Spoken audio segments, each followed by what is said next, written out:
os nomes de Deus e o que eles representam para nós. Salmo 9, versículo 10 diz assim: em ti confiarão os que conhecem o teu nome, porque tu, Senhor, nunca desamparaste os que te buscam.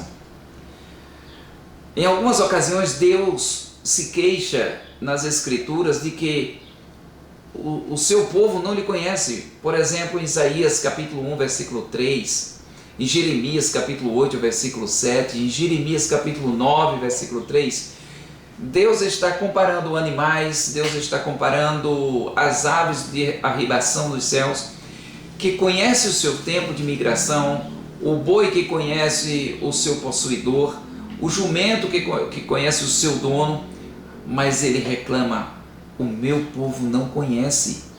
Em outra ocasião, Deus está reclamando de que o povo abandonou a Deus, a fonte das águas vivas, e foi cavar cisternas rotas, cisternas que não retinham as águas. O que nós estamos vendo também é que existem expressões como a de Oséias capítulo 6, versículo 3, que diz: conheçamos e prossigamos em conhecer a Deus. Conhecer a Deus inspira confiança na sua pessoa. E esta confiança, ela nasce e ela cresce na medida em que conhecemos a natureza de Deus. Particularmente, uma das melhores formas desse conhecimento, ela vem através dos nomes de Deus e de seus significados. Mas o que é confiar? Confiar é permitir que Deus seja Deus. Onde tem a ausência de confiança, há ausência de crescimento.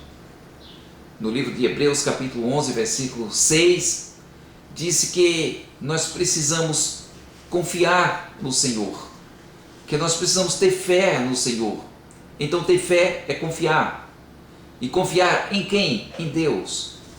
Não é possível agradar a Deus, segundo o escritor aos Hebreus, sem ter fé. Ele disse: sem fé é impossível agradar a Deus. Qual é a finalidade da tua vida aqui? Qual é a finalidade da minha vida como adorador a Deus? É agradar a Senhor. Nós fomos criados para agradar a Deus. Que coisa!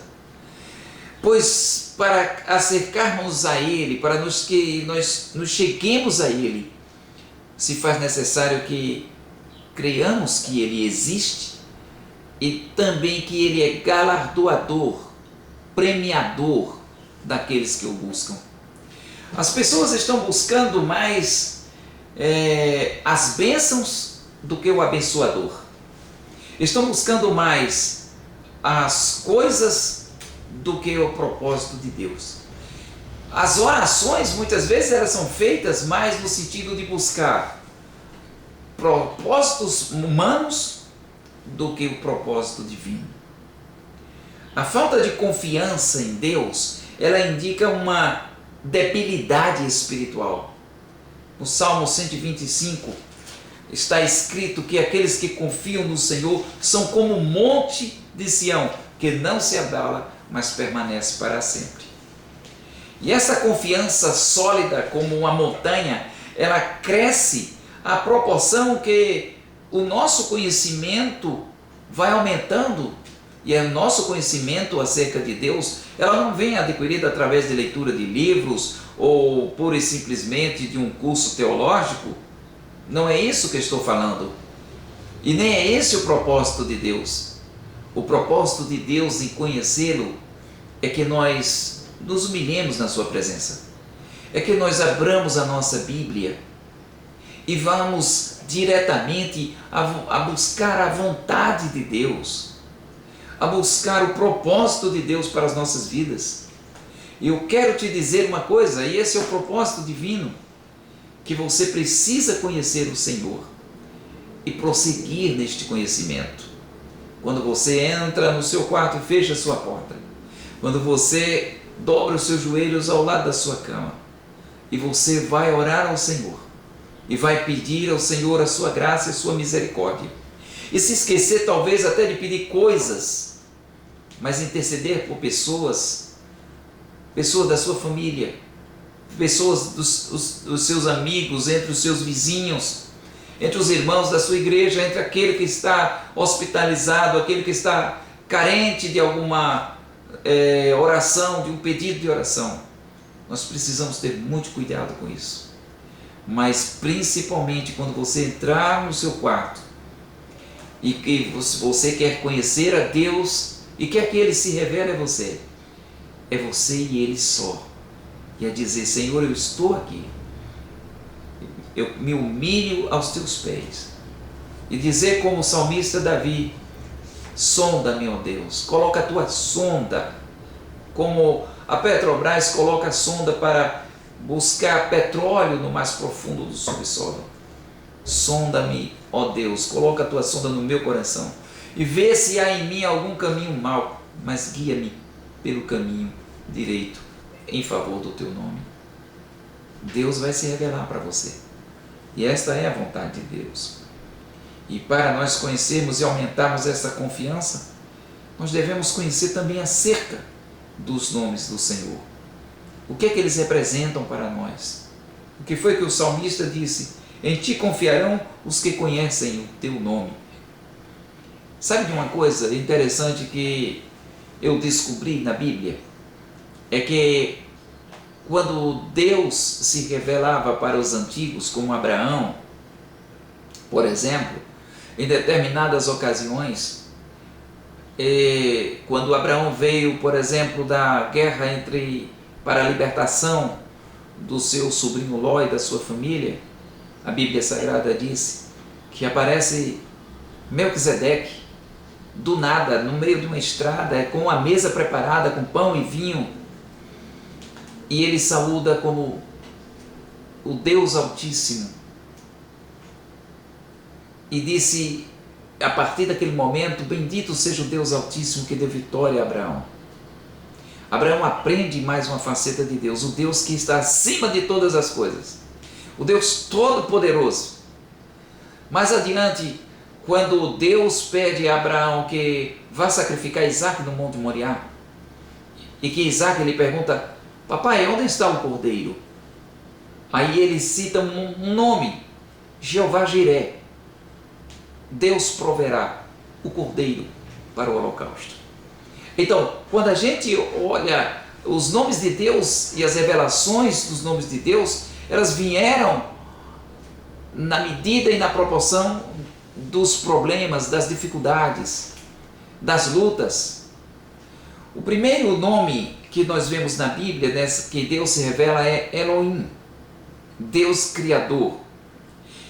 Essa palavra ela ocorre 32 vezes no primeiro capítulo do livro de Gênesis e aproximadamente 2.310 vezes em todo o Antigo Testamento.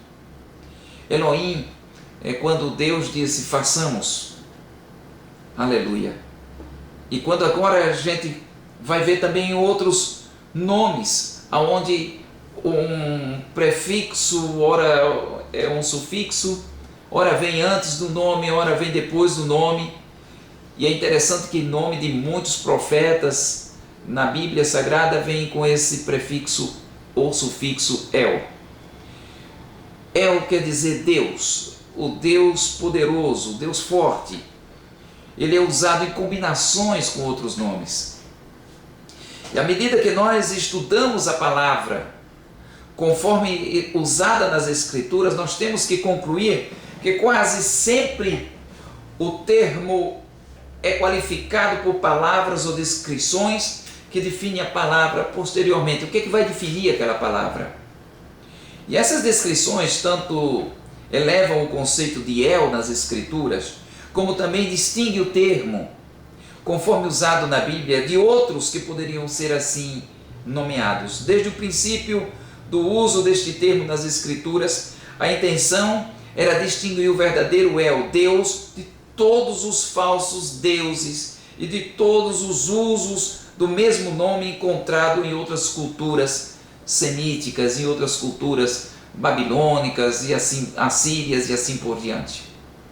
Então, a grandeza e a superioridade de Deus sobre outros deuses se apresenta como El Agadol, que é o grande El, ou grande Deus. Jeremias 32, 18, Salmo 77, versículos 13 e Salmo 95, versículo 3, aparece Ha-El Gadol, Ha-Gadol, que significa o grande Deus, ou grande El. Também Rael, Osé Pele, Rael Osé Pele, é hebraico, que disse o que faz maravilhas. Salmo 77, versículo 14. Elim, Deus dos deuses. Daniel capítulo 11, versículo 36. Elim. El aqui está como prefixo, ele vem antes da palavra Elim. O Deus dos deuses, o Deus dos anjos, o Deus todo-poderoso, porque em algum momento os anjos são chamados de deuses aqui. Elohe, Haraú, Lekobazar. O Deus dos espíritos de toda a carne. Está em Números capítulo 16, versículo 22 e capítulo 27, versículo 16. Em segundo lugar, nós vemos que esse prefixo El, ele define também a posição de Deus. Elion, Deus Altíssimo. Como eu falei em Gênesis capítulo 14, versículos 18 a 20, e o Salmo 78, versículo 35, Deus Altíssimo, a posição de Deus. El Hashaman Aim, o Eu do céu, o Deus do céu. Salmo 136, versículo 26. El Miman Al, o Eu que está acima, o Deus que está acima. Jó, capítulo 31, versículo 28. A distância também entre Deus e o homem. Por exemplo, Eu Mistater, que significa o Deus que se esconde, conhecido apenas por a sua autorrevelação. Isaías 45, 15, nós vemos essa expressão, que tu és o Deus que se esconde. E Deus se revela para aqueles que o buscam. Então nós temos aqui El Mistater, que significa o El que se esconde, ou Deus que se esconde. Vemos uma outra expressão no livro de Gênesis, capítulo 16, versículo 13, e essa expressão foi usada por uma mulher egípcia, Agar. Ela disse, El Roi, o Deus que me vê. Quando ela estava pronto para morrer no deserto de sede, aparece-lhe um anjo, e o anjo lhe disse, olha, está aqui um poço de água e está ao teu lado. Às vezes a bênção de Deus, a presença de Deus está tão patente. Deus está no nosso lado e às vezes a gente, no momento da angústia, no momento do clamor, no momento da desesperação, a gente nem conhece, porque não conhecemos a Deus. Mas Deus, através da pessoa do seu Filho amado, Ele está do nosso lado. Ele está bem aí, pertinho onde está você. E Ele está dizendo, eu estou aqui, pronto para te ajudar, pronto para te socorrer, pronto para te abençoar. Que Deus te abençoe com esta palavra. No próximo vídeo, nós estaremos continuando com esses estudos acerca do nome de Deus.